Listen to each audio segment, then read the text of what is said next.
आज के शो में। लाकड़ा कोलफील्ड से गैर कानूनी तौर पर कोयला निकालकर ओपन मार्केट में फरोख्त, तफसीलात मंजरे आम पर। लाखड़ा कोल माइनिंग प्रोजेक्ट इंतजामिया की जानिब से वजारत समेत इंतजामिया को खतरसाल, मुजरिमाना खामोशी। करोड़ों रुपए मालियत का कोयला, कीमती मशीनरी चोरी, कौमी खजाने को भारी नुकसान।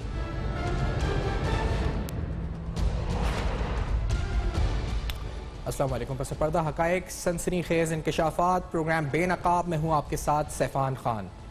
पोलियो मुहिम के हवाले से आपको बढ़ चढ़कर इसमें हिस्सा लेना है। पूरे मुल्क में जहां जहां पोलियो टीम आए, आपको अपने बच्चों को ये कतरे पिलाने हैं, लाजमी पिलाने हैं, अगर आपको अपने बच्चों का मुस्तकबिल महफूज बनाना है।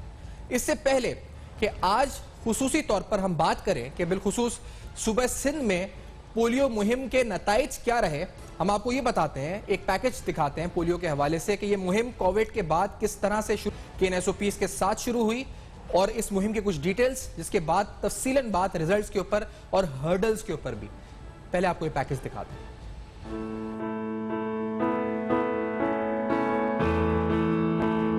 पाकिस्तान में पिछले कई सालों से बाकायदा पोलियो के हिफाजती टीके लगाए जा रहे हैं। कोरोना वायरस की वजह से इंसदादी पोलियो मुहिम को रोक दिया गया था, लेकिन इस मुहिम को एक बार फिर से शुरू किया गया है और आवाम से फिर दरख्वास्त की जाती है कि वो अपने बच्चों को हिफाजती टीके लाजमी लगाएं। आइए मिलकर पोलियो के खिलाफ खड़े हों, हम एक हैं। तो हम एक हैं और आए मिलकर पोलियो को शिकस्त दें, पोलियो के खिलाफ खड़े हों। प्रोग्राम में मेरे साथ मौजूद है सैयद शुजात हुसैन साहब।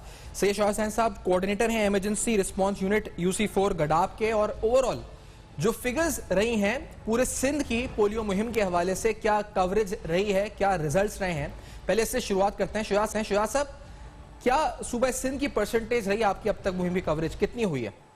देखिए, हमारे टोटल टारगेट था 92 लाख से ज्यादा बच्चों को हमने पोलियो के कतरे पिलाने थे। हम अप्रोक्सीमेटली 98% तक पूरे सिंध में हमने कवरेज जो है ना हासिल कर ली है, जो बड़ी हौसला अफजा बात है कि गुज़िश्ता 6 महीने तक कोविड की वजह से जो प्रॉब्लम्स रही और ये कैंपेन हमारी नहीं हो सकी, लेकिन उसके बावजूद भी हमें आवाम की तरफ से बड़ा पॉजिटिव रिस्पॉन्स मिला है। आपको यहाँ मुश्किलात का सामना क्या कौन से ज्यादा शहरों में देखने में आया, और सब में हाईएस्ट कवरेज किस शहर से आपको जो आपने देखी पूरे सिंध में?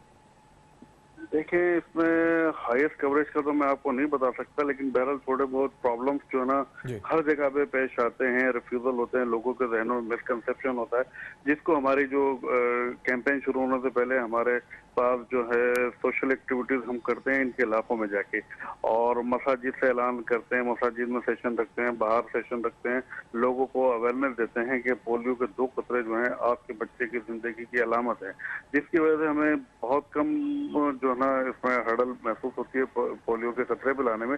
लेकिन फिर भी कहीं का कभी कभार ऐसा होता है कि कुछ लोग ऐसे हैं जो बड़े ही उनको जहनों में बिल्कुल ऐसी चीज फीड हो चुकी है कि वो इसको अभी तक नहीं मानते।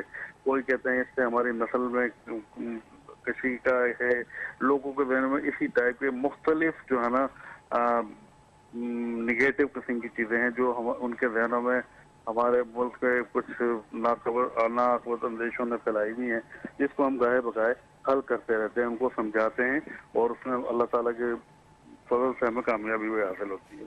बहुत अच्छी खबर आपने दी है कि 98% आप कह रहे हैं कि आपने टारगेट अचीव किया है सूबा सिंध में। शहर कराची का क्या टारगेट्स आपके थे और कितना आपने अचीव किया? देखिए, हमने कराची के अंदर भी अप्रोक्सीमेट हम 84-85 प्लस हमने जो ना टारगेट जो था वो अचीव कर लिया है शहर कराची में। सही। और यहाँ पर भी सिमिलर हर्डल्स, और दूसरी बात मौसम के हालात, क्योंकि हमने देखा है इन दिनों में जब ये आपकी मुहिम चल रही थी तो मानसून सीजन भी था, बारिशें भी थी, क्या इससे कोई हर्डल? करम है, हम अल्लाह का जितना शुक्र अदा करें इतना कम है कि ड्यूरिंग कैंपेन जो है किसी भी दिन कोई बारिश नहीं हुई। कैंपेन के दौरान कहीं पे बारिश हुई तो बस गर्मी वगैरह ज्यादा थी, तो कोविड की वजह से हमने अपनी टीम को अपना फेस मास्क वगैरह सारी चीजें दी हुई थी। और हम लोग मीटिंग्स वगैरह भी करते हैं, उसकी भी एक हमने पॉलिसी बनाई हुई थी। शाम को 8 से 10 लोगों से ज्यादा लोग मीटिंग के अंदर नहीं होंगे। डेली हम सुबह मीटिंग करते हैं, शाम मीटिंग करते हैं, ताकि हम अगले दिन का लाहेमल जो ना इख्तियार कर सके कि हमें किस स्ट्रेटजी के साथ जो ना फील्ड में अपने फ्रंट लाइन वर्कर को उतारना है। सही। एक पैगाम जो मैं चाहूंगा नाज़रीन तक हम पहुंचा दें, क्योंकि जिन लोगों ने अभी पोलियो के कतरे नहीं पिलाए, जिस तरह आप कह रहे थे कि बहुत से लोगों के जहनों में मिसकंसेप्शंस हैं, नस्ल कुशी और इस तरह के ख्यालात हैं, उनके लिए कोई मैसेज आप देते जाएं शुजात साहब? हमारी देखिए, मेरा आपके चैनल के तौर से उन तमाम लोगों के लिए सिर्फ एक मसला है, ये 2 कतरे जो हैं बच्चे की जिंदगी की अलामत है। ये 2 कतरे मक्का में पिलाए जाते हैं, मदीना में पिलाए जाते हैं, ईरान में पिलाए जाते हैं, मिस्र में पिलाए जाते हैं, दुनिया के तमाम इस्लामी ममालिक में पिलाए जाते हैं। और वो उन 2 कतरों की बदौलत जो है अपने अपने मुल्क से पोलियो का खात्मा कर चुके हैं। अब बदकिस्मत है, हम अब तक पोलियो को खात्मा नहीं कर सके। लिहाजा कदम बढ़ाएं, अपने बच्चों को पोलियो कतरे पिलाएं और इस मोदी मर्ज से निजात दिलाएं अपने बच्चों को और आने वाली नस्लों को। बहुत बहुत शुक्रिया, आपने प्रोग्राम में ज्वाइन किया, आपने पैगाम सुना नाज़रीन। अभी भी बहुत से लोग हैं जो इन का शिकार, या इस पर आप कह सकते हैं कि मिसकंसेप्शंस हैं, या जहनों में इस पर अभी भी कन्फ्यूजन हैं इन 2 कतरों के हवाले से, वो क्लियर हो जाने चाहिए। अगर आपको अपने बच्चों का मुस्तकबिल महफूज बनाना है तो आपको ये 2 कतरे पिलाने हैं। जिन्होंने अभी भी इनकार किया है उनके लिए मैसेज है कि कोई खतरा नहीं है। जिस तरह कहा जी के मजहबी लिहाज से, साइंटिफिकली, मेडिकली ये कतरे बिल्कुल सेफ हैं आपके बच्चों के लिए। इस ब्रेक के बाद आपको दोबारा ज्वाइन करेंगे, जिसके बाद हम आपको बताएंगे कि किस तरह कोल माइनिंग के हवाले से एक अहम तरीन स्टोरी आपके सामने अनकवर करेंगे, लाखड़ा जामशोरों के हवाले से। इस ब्रेक के बाद बेनकाब में हमारे साथ रहेगा।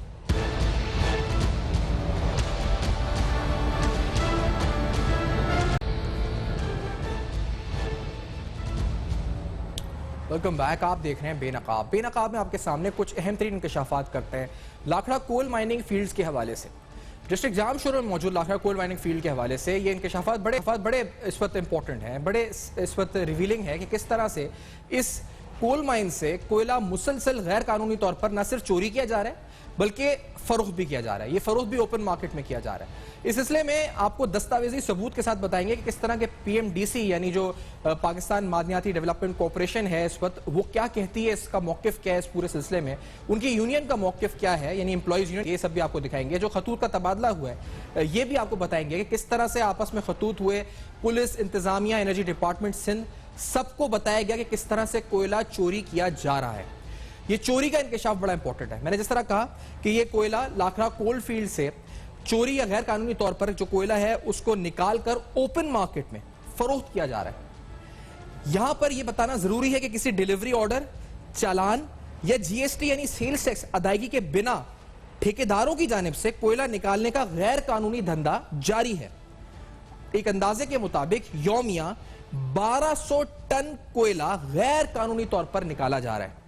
लाखड़ा कोल माइन से चोरी होने वाला कोयला कहा जाता है कि ईंटों के जो भट्टे होते हैं वहां पर ये फरोख्त किया जाता है। इन भट्टों को फरोख्त किया जाता है इलीगल तौर के ऊपर, ये तमाम फरोख्त होती है, वहां पर इलीगल तौर पर इसकी सेल होती है। कोयला चोरी करने वाले ठेकेदारों को मुबैना तौर पर, और ये बात बड़ी इस वक्त हम आपको एक अपने जराये से बता रहे हैं, लेकिन आगे जब आपको खतूत दिखाएंगे आपको अंदाजा होगा कि मुबैना तौर पर इनको पुलिस की सरपरस्ती मुकम्मल तौर पर हासिल है, स्पेसिफिकली जामशोर पुलिस की, जिस बुनियाद पर ये तमाम चीजें हो रही हैं और ये कोयला फरोख्त किया जा रहा है। अब जिस तरह मैंने आपको कहा कि ये कोयला फरोख्त तो हो रहा है, लेकिन इस सिलसिले में बाकायदा PMDC की तरफ से खतूत लिखे गए। एक खत आपके सामने जो हम पढ़ेंगे, लेटर टू एनर्जी डिपार्टमेंट, यानी एनर्जी डिपार्टमेंट को इस खत का मतन आपको पढ़ के सुनाते हैं। ये खत जामशोरो लाखड़ा कोल माइनिंग के जो इस वक्त मैनेजमेंट है उनकी तरफ से लिखा गया PMDC की तरफ से, और इस इंतजामिया ने वजारत तवानाई सिंध को 18 नवंबर 2019 को यह खत लिखा, जो खत हमें मौसूल हुआ है, जो हमारे पास मौजूद है। लेकिन इससे कबल 6/11 यानी कुछ ही दिन कबल को भी यह खत लिखा गया था, जिसमें कहा गया कि लाखड़ा कोल माइनिंग प्रोजेक्ट इंतजामिया के मुताबिक सिंध हुकूमत के बाज़ अनासिर की सरपरस्ती में कोयला चोरी किया जा रहा है। इस खत के मतन में लिखा गया, बताया गया कि कोयला लाखड़ा की साइट जो है, जो लीज 88 और लीज 192 से चोरी किया जाता है। इस खत में कोयला चोरी के बारे में बताया गया कि उसका नुकसान न सिर्फ वफाकी हुकूमत को बल्कि खुद सिंध हुकूमत के खजाने को हो रहा है, क्योंकि बहुत सा टैक्स रेवेन्यू सिंध गवर्नमेंट हासिल नहीं कर पा रही, क्योंकि ये सब कुछ जो ईंटों के भट्टों पे बेचा जा रहा है इलीगली हो रहा है और टैक्स रेवेन्यूज गवर्नमेंट को नहीं आ रहे। इस गैर कानूनी काम के खिलाफ सख्त कार्रवाई का मुतालबा किया गया। एनर्जी डिपार्टमेंट को यह खत लिखा गया। अब आप समझ रहे हैं कि ये सिलसिला क्या हो रहा है, यानी लाखड़ा कोल माइनिंग फील्ड से गैर कानूनी तौर पर पीएमडीसी खत लिख के बता रही है सिंध के एनर्जी डिपार्टमेंट को कि जी कोयला चोरी हो रहा है, आप कुछ करें, कार्रवाई करें। एक नहीं कई खत लिख के जाते हैं और ये खत 2019 में लिखे गए। फिर हम आते हैं आपको कि ये खत लॉ एनफोर्समेंट एजेंसीज यानी आपकी पुलिस को भी लिखना शुरू हुए। आपके आईजी सिंध को यह खत लिखा गया फ्रॉम पीएमडीसी और आईजी सिंध को लिखे गए खत के मतन में कुछ मुल्जिमान के नाम भी आए। लाखड़ा कोल माइनिंग प्रोजेक्ट इंतजामिया ने आईजी सिंध को खत लिखा जिसमें 6 अप्रैल 2020 को कहा गया कि भोरो खान खोसो नामी एक आदमी अपने साथियों के साथ मिलकर लाखड़ा प्रोजेक्ट की माइन पर कब्जा कर लिया उसने आके। लाखड़ा कोल प्रोजेक्ट माइंस 29B और 113C से गैर कानूनी तौर पर कोयला निकालने का अमल शुरू कर दिया। भोरो खान खोसो ने गैर कानूनी तौर पर यहां से कोयला निकालने का अमल शुरू हुआ। लाखड़ा कोल के फील्ड स्टाफ को असले के जोर पर हरासा भी किया गया और यह कहा गया कि इस सिलसिले में एसएचओ इंडस कोल थाने को एफआईआर की दरख्वास्त दी गई, लेकिन कार्रवाई जब यह खत लिखा गया जब तक अमल में ना आई। खत में लाखड़ा साइट पर मौजूद असासों और मुलाजमीन के तहफ्फुज के लिए मुतालबा किया गया कि इनको फौरी तौर पर पुलिस तहफ्फुज फराहम करे। आईजी सिंध को भी लेटर लिखा गया। यानी आपको बताया हमने कि किस तरह से लाखड़ा में पीएमडीसी ने खत लिखकर एनर्जी डिपार्टमेंट सिंध को आगाह किया। ये मामला है तो अदालत में, उसके बारे में आपको बताएंगे भी आगे कि अदालती तनाजा क्या है सिंध हुकूमत और पीएमडीसी के दरमियान। लेकिन आईजी सिंध को भी लिखा गया कि कोयला चोरी हो रहा है और चोरी हो रहा है मतलब गवर्नमेंट के रेवेन्यूज में कुछ नहीं आ रहा और कुछ ठेकेदार चोरी कर रहे हैं मुकामी अफराद के साथ मिलकर। उसके बाद एक खत लेटर टू एसएसपी जामशुरो के एसएसपी को लिखा गया और इसमें लाखड़ा कोल माइनिंग प्रोजेक्ट इंतजामिया की जानिब से एसएसपी जामशुरो को जो खत लिखा गया इसमें कहा गया कि पीएमडीसी की कीमती मशीनरी पर कब्जे की निशानदेही की गई और कहा गया कब्जे की गई मशीनरी उसकी मुकम्मल तफसीलात भी फराहम की गई और इसमें कुछ नाम भी दिए गए। इसमें भोरो खान खोसो, दिलजान खोसो, दिलबर खोसो, शमसुल हक काकड़, इन लोगों के ऊपर, इन अफराद के ऊपर, 4 अफराद के ऊपर मशीनरी पर कब्जे का इल्जाम आयद किया गया। पीएमडीसी यानी लाखड़ा की जो माइन मैनेजमेंट है उसकी तरफ से 4 अफराद पर कब्जे का इल्जाम आयद किया गया। इस खत को भी हम आपको दिखाते हैं जिसमें मशीनरी डिटेल्स आप देख सकेंगे। इसमें तकरीबन कोई 21 या 20 के करीब मशीनरी है जिसकी निशानदेही की गई कि यह मशीनरी यहां पर जिस पर कब्जा हुआ। इसमें कुछ तकरीबन 4 के करीब जनरेटर्स, एक आयरन विंडो, एक टावर है कंप्लीट, एक हॉलेज, एक सरफेस थैला, एक अंडरग्राउंड थैला, एक समर पंप, एक चेंज ओवर, एक रेल लाइन और इसी तरह से इलेक्ट्रिक केबल और दीगर जनरेटर रूम और दीगर इस वक्त मशीनरी शामिल है जिसकी मुख्तलिफ क्वांटिटीज ही मेंशन है जिस पर कहा गया कि यह कब्जा किया गया। यही नहीं, बात यहां रुकी नहीं। इसके बाद लाखड़ा की मैनेजमेंट की तरफ से या पीएमडीसी की तरफ से एक एडिशनल आईजी हैदराबाद को भी लेटर लिखा गया और यहां पर भी तफसीलन बताया गया, बल्कि इसमें निशानदेही भी की गई मुल्जिमान की और बताया गया कि 2 मुल्जिमान जिसमें नाम लिया गया, इसमें जो एडिशनल आईजी को हैदराबाद को खत लिखा गया इसमें भोरो खान खोसो और अजहर वहाब कलवड़ की निशानदेही की गई कि ये शख्स जो है ये भी सरपरस्ती फराहम कर रहा है भोरो खान खोसो को और ये मिलकर जो है यहां पर मशीनरी और स्टॉक्स पर कब्जा कर रहे हैं। इस खत में कुछ वैल्यूएशंस भी दी गई। इसे बताया गया कि पीएमडीसी का 32,95,600 रुपए मालियत का कोयला चोरी किया गया है।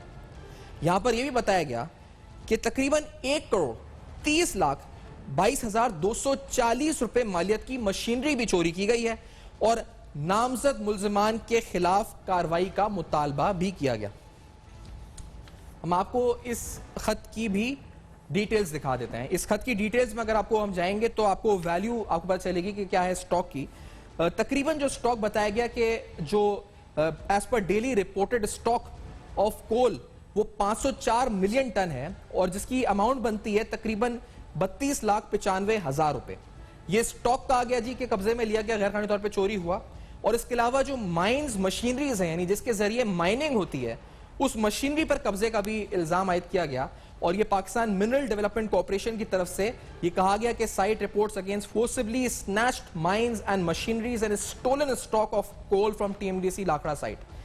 मशीनरी की मालियत तकरीबन 1,30,00,000 बताई गई और कुल मालियत तकरीबन 1,60,00,000 रुपए से जायद की बताई गई।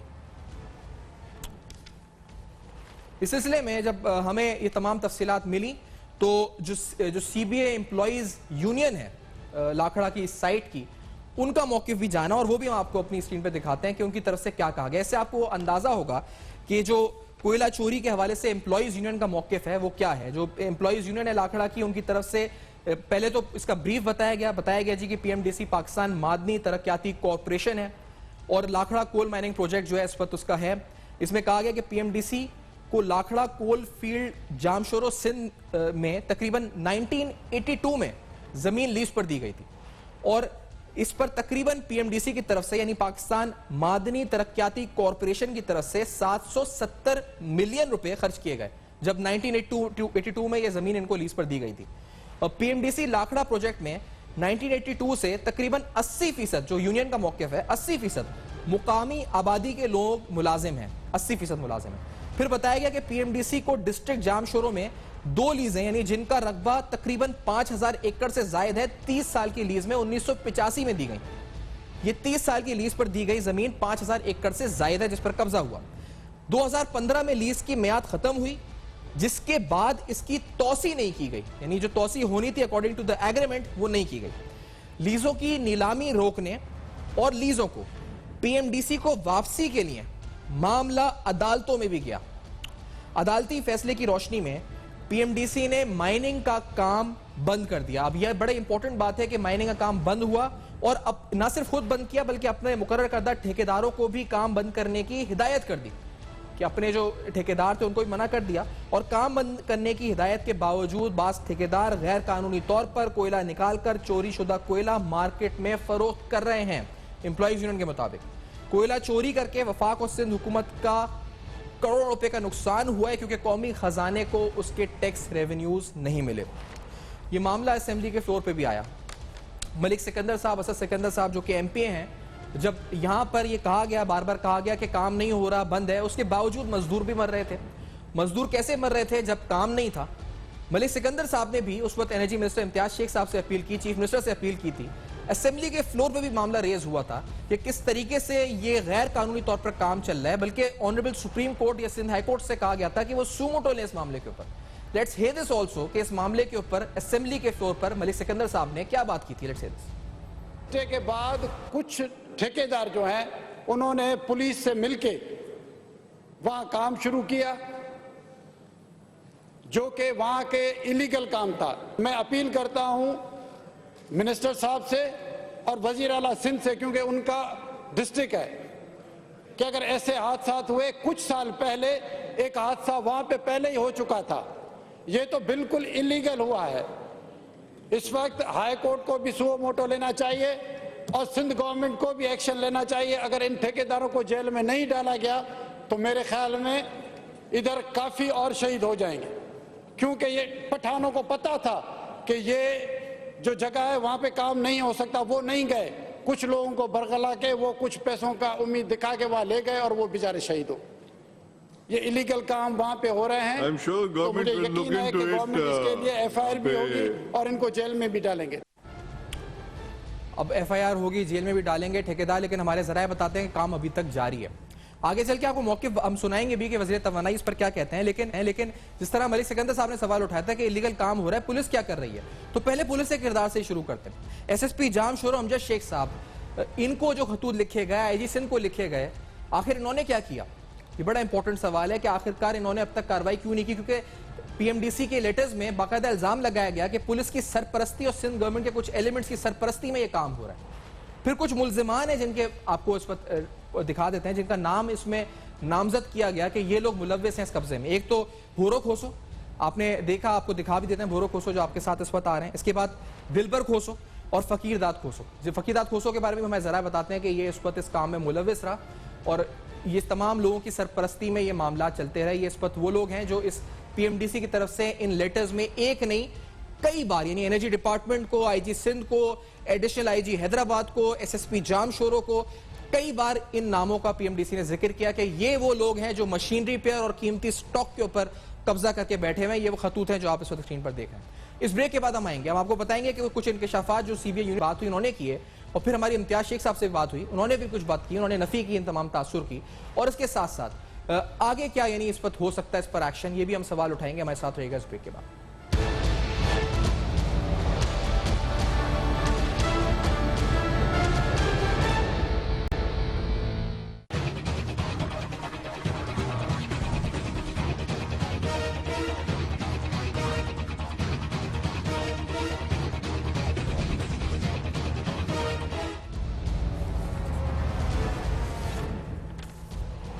Welcome back. आप देख रहे हैं बेनकाब, और बेनकाब में आपके सामने कुछ अहम और सनसनीखेज डिटेल्स रख रहे हैं। किस तरह लाखड़ा कोल माइनिंग के हवाले से पीएमडीसी की तरफ से बार-बार खतूत लिखे गए। इन खतूत के बारे में पता चले कि आपको बताया कि किस तरह एनर्जी डिपार्टमेंट को 18 नवंबर 2019 को खत अरसाल किया गया। बताया गया कि कोयला चोरी हो रहा है, मशीनरी पर कब्जा हो रहा है। फिर आईजी सिंध को 15 मई 2020 को खत लिखा गया। बताया गया कि ये मुलजमान इसमें मुलव्विस हैं, लेकिन कोई कार्रवाई नहीं हुई। फिर एडिशनल आईजी को 10 जून 2020 को खत लिख के बताया गया कि ये मशीनरी है, ये वैल्यू ऑफ स्टॉक है, लेकिन कार्रवाई नहीं हुई। एसएसपी जाम शोरो को 11 जून 2020 को खत लिखा गया और उनको भी बताया गया कि किस तरीके से ये तमाम कार्रवाई की जा रही है, लेकिन कोई कार्रवाई नहीं की गई। इसके साथ साथ जिन मुल्जमान के नाम लिखे गए वो आपको बताते चले, फकीरदाद खोसो, दिलबर खोसो, भोरो खोसो, और इसके साथ साथ एसएसपी जाम शोरो, जिन पर एक बड़ा सवालिया निशान है कि उन्होंने अब तक कार्रवाई क्यों नहीं की। इस पूरी जो पूरा मामला है, पूरी स्टोरी जो है, इसके ऊपर हमने जाना इम्तियाज शेख साहब का मौक़िफ़। हमने उनसे रब्ता किया और जाना कि इम्तियाज शेख साहब जो कि आज मसरूफ़ भी थे और रब्ता हुआ कि लाखड़ा में आखिर हो क्या रहा है, क्योंकि सिंध का जो एनर्जी डिपार्टमेंट है वो देखते हैं उनकी मिनिस्ट्री है। तो इम्तियाज शेख साहब ने न सिर्फ नफी की इन तमाम बातों की, बल्कि उनकी जानिब से जो कहा गया वो बड़ा इंपॉर्टेंट है, जो उसके बिल्कुल बरक्स है जो वो कह रहे थे। लेट्स हियर दिस कि उन्होंने हमसे क्या कहा। खतूत लिखे हैं किसको? वो लिखा था, वो तो रुकवा दिया ना, वो खत्म करा दिया था। वो था मसला थे तो रुकवा दिया था। खत पुलिस को लिखा है, नहीं पुलिस से कार्रवाई करवाई है और चोरी वाला काम बंद करवा दिया। तो गवर्नमेंट को टैक्स मिल रहा है ना अपना, अभी वो मालिकों जाने हो जाने, हमें तो अपना टैक्स मिल रहा है ना। चोरी से हमारा कोई ताल्लुक नहीं है। बिल्कुल वहाँ लोग बैठे हुए हैं, पूरा मतलब जो भी हिसाब किताब उसी हिसाब से चलता है। जो भी मतलब होता निकलता है उधर गेट से पास होता है, वैसे देखे जाते हैं। और कोई इस तरह का कोई वाकया होगा तो बताएंगे, हमारे अफसर वहाँ हैं तो हम कार्रवाई करेंगे। पहले भी हो रहा था तो हमने खुद ही लिखा था, डिपार्टमेंट ने लिखा था। इम्तियाज शेख साहब ने नफी की। उन्होंने कहा कि जो भी वहाँ पर सामान है, जो भी बिकता है, जो भी कोल वहाँ से एक्सट्रैक्ट हो रहा है, वो सब बिकता है और उसका जो टैक्स है, टैक्स रेवेन्यू गवर्नमेंट के एक्सचेकर को मिलता है। और वो ये भी कह रहे हैं कि गेट पास है, वहाँ ऐसा हो नहीं सकता, ऐसी कार्रवाई नहीं हो सकती है। बल्कि कहते हैं कि इन खतूत के ऊपर पुलिस ने कार्रवाई भी की।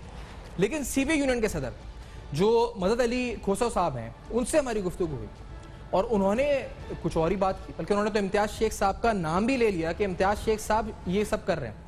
उनकी जानब से क्या कहा गया, हमने इम्तियाज शेख साहब का मौक़िफ़ तो ले लिया। अब आपको सुनाते हैं कि सीबीआई यूनियन के सदर, जो एम्प्लॉइज यूनियन है लाखड़ा माइन प्रोजेक्ट की, उसके सदर वो क्या मौक़िफ़ रखते हैं इस बारे में। उनका मौक़िफ़ सुनते हैं। अब कोयला जो है ज्यादा चोरी हो रही है। कोयला अभी ये कम से कम 1200-1300 टन रोज निकाल रहे हैं। तो हमारे हिसाब से तो ये ऐसे उठा रहे हैं, कोई सुप्रीम कोर्ट में बात है तो अभी काम फिर बंद होना चाहिए था ना, तो वो भी नहीं है, वो ऐसे उठा रहे हैं। ये ज्यादा इसमें शरारत जो है उनका शेख का ज्यादा शरारत है। नेब भी कार्रवाई करे, नेब भी रोक सकता है, नेब रोकता ही नहीं है। अब बात यह है कि एमडीसी जो है ना, उसको इन्होंने बस बिल्कुल फकीरों का माल समझा हुआ है। फकीरों का माल समझ के लूटना शुरू कर दिया है। कितने ठेकेदार हैं वो जो मुतालिका बंदे हैं उनको पैसे देते हैं, किसको क्या पैसे देते हैं, किसको क्या पैसे देते हैं। ठेकेदार सब कोयला चोरी हो रहा है, हजारों टन रोजाना चोरी कर रहे हैं। हम चीख के अखबारों में दिया है, लेटर लिखे हैं वज़ीर आला को, नेब को, सबको, कोई पूछता ही नहीं है। बस वो लावारिस मुल्क हो रहा है ना, ऐसा लावारिस की तरह लूट रहे हैं।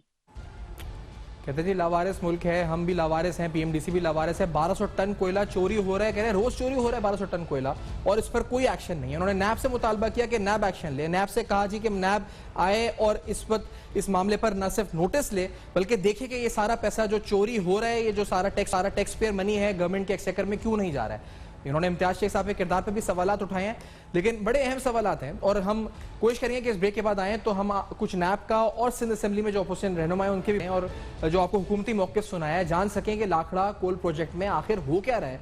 और अब जो मुतालबा सीबीआई यूनियन ने किया नैब की कार्रवाई का, इस मुताले पर भी बात करेंगे इस ब्रेक के बाद। हमारे साथ रहिए।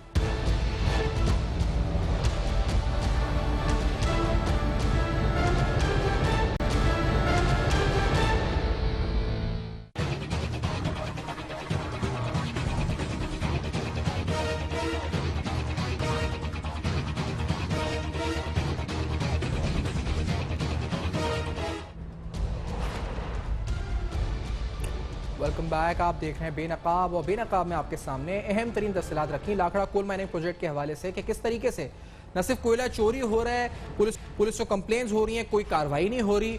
सिंध का एनर्जी डिपार्टमेंट इम्तियाज शेख साहब नफी कर रहे हैं और वहां की यूनियन कह रही है कि किस तरीके से 1200 टन कोयला रोजाना की बुनियाद के ऊपर चोरी हो रहा है, मशीनरी पर कब्जे हो रहे हैं और कह रहे हैं कोई पुरसाने हाल नहीं। वो कहते हैं पीएमडीसी लावारिस हो चुका है। तो पीएमडीसी के खतूत भी आपको दिखाएं। नुसरत सहर अब्बासी साहब प्रोग्राम में साथ मौजूद है, हुसैन रहनुमा है।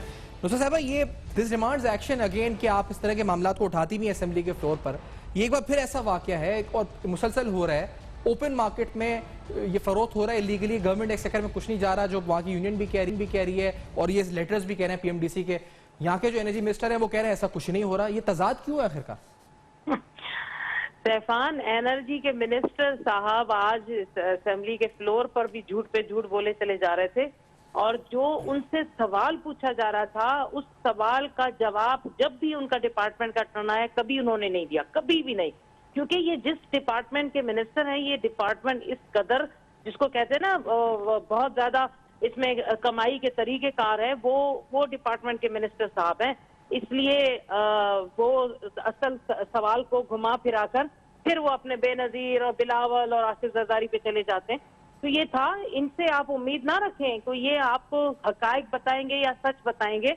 अब मुझे बताओ कि इतनी बड़ी चोरी हो रही है, मजाक है ये कि वहाँ के इलाके के लोगों को और उनको सबको पता है, मिनिस्टर साहब इसकी नफी कर रहे हैं। क्यों नहीं करेंगे? क्योंकि लाजमी है, पूरा डिपार्टमेंट के अपने अपने लोग इसमें इन्वॉल्व होते हैं और वही तमाम की छप्पर छांव में ये सारा काला धन चल रहा होता है। ये 1200 टन का रोजाना का निकलना, सैफान आप सोचो तो सही, ये ब्लैक गोल्ड जो जिस तरह का हमें कहा जाता है कि हमारा बहुत काला सोना होता है और इसके कितने फवायद हो सकते हैं, कितनी बड़ी तादाद में ये निकलकर और फिर बाहर बिक रहा है और इसमें कितने कितने अनासिर शामिल है और सब इस बहती गंगा में हाथ धो रहा है। तो ये आप, एक तो आपके प्रोग्राम को अप्रिशिएट इसलिए करती हूँ कि आपने हमेशा करप्शन के खिलाफ, और आपकी तहकीक और जो तरीकेकार होता है ना, ये इस तरह होता है कि आप वो सबूत के तौर पर आते हैं और मैं खुशामद नहीं करी, हकीकत है। इसीलिए आपके प्रोग्राम में आना हमें भी अच्छा लगता है, हमें फख्र महसूस होता है कि आप बाकायदा तहकीक रिसर्च करके और फिर आवाम के सामने लाते। तो ये चीज है, ये हकीकत है। हमें भी बहुत सारे लोगों ने इधर की कंप्लेंट की थी और मेरा तो इसमें सवाल भी डाला हुआ है असेंबली में, लेकिन जो इस तरह के सवालात हम डालते हैं ना, वो कभी भी असेंबली के फ्लोर पर नहीं आते, वो सालों साल गुजर जाते। तो ये है। अच्छा, दूसरा ये जो डिवॉल्व हो गया 18वीं तरमीम के बाद के, फिर ये मामला अदालत में गया, स्टे हो गया अदालत से, अदालत के उसके बावजूद पीएमडीसी कहती है कि जारी है और उससे हटकर पुलिस का किरदार, क्योंकि ये बार बार खतूत लिखे गए एडिशनल आईजी हैदराबाद को, आईजी सिंध को, एसएसपी जामशोरो को। एसएसपी जामशोरो जो है वो भी कोई कार्रवाई नहीं उन्होंने की। कितने बार उनको खतूत लिखे गए, उनको बताया गया ये मशीनरी पे कब्जा हो गया। तो पुलिस आखिरकार वो उसका किरदार क्या है सूबा सिंध में? पुलिस का किरदार ये है कि जो मेजॉरिटी में, मैं सारी पुलिस को नहीं बोलूंगी कि अच्छे ऑफिसर्स हैं, और अच्छे ऑफिसर जब काम कर रहे होते हैं ईमानदारी से तो फिर उनको सूबा बदर करके या उनके खिलाफ इस तरह के एक्शन लिए जाते हैं कि वो बेचारे अपनी सर्विस को बचाने के लिए वो बेचारे सूबा बदर होना पसंद करते हैं। तो इसी तरह सनाउल्लाह अब्बासी साहब भी थे जो बहुत ही कॉम्पिटेंट, जो अब इस वक्त केपी के में, क्योंकि उनकी ईमानदारी यहाँ काम नहीं चली, उन्होंने ही कोर्ट में 6000 पुलिस वालों की लिस्ट दी थी कि ये क्रिमिनल्स हैं, they are criminals. Police department में ये काली भेड़ें बैठी हुई हैं जो कि क्रिमिनल्स हैं और ये यहाँ जॉब करें। अब मुझे बताओ कि जब क्रिमिनल्स, इन्होंने जब पीपल्स पार्टी का ये तीसरा दौर है जिसमें इन्होंने बाकायदा इस तरह बांटी है, इस तरह इन्होंने बांटी है नौकरियां, जिसमें काबिलियत को नहीं देखा, सिर्फ अपने नवाजी की कि ये हमारा काम करेगा, हमारे काम का बंदा है, इसको पकड़ो, इसको ये नौकरी दो, ये नीचे से ऊपर तक सेटिंग करेगा। और हर डिपार्टमेंट में आज रोशन शेख पकड़ा गया ना, इसी तरह के सेक्रेटरी, काका, मोराई, ये सब कौन लोग हैं? इनकी आशीर्वाद से सेक्रेटरी लेवल पर पहुंचते हैं ये लोग।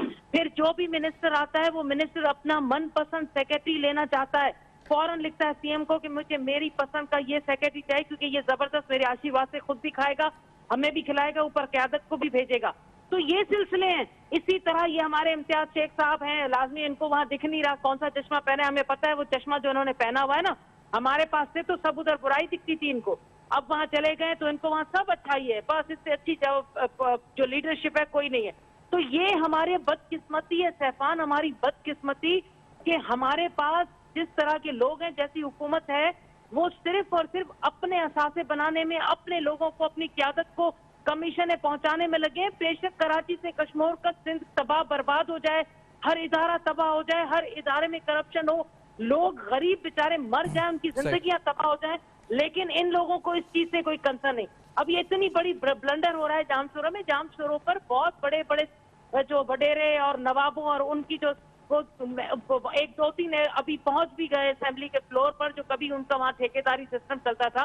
असेंबली में सिर्फ ठेकेदार बैठे हुए सामने, एमपीएस मेजॉरिटी में।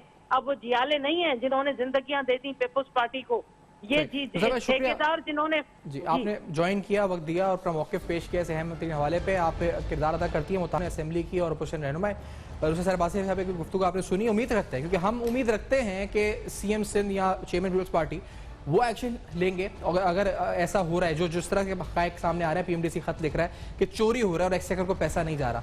For your feedback you can write us और email address, Facebook and Twitter, ये सब आपके सामने फ्लैश कर रहे हैं। देखते रहिएगा, अब तक अपना बहुत ख्याल रखिए।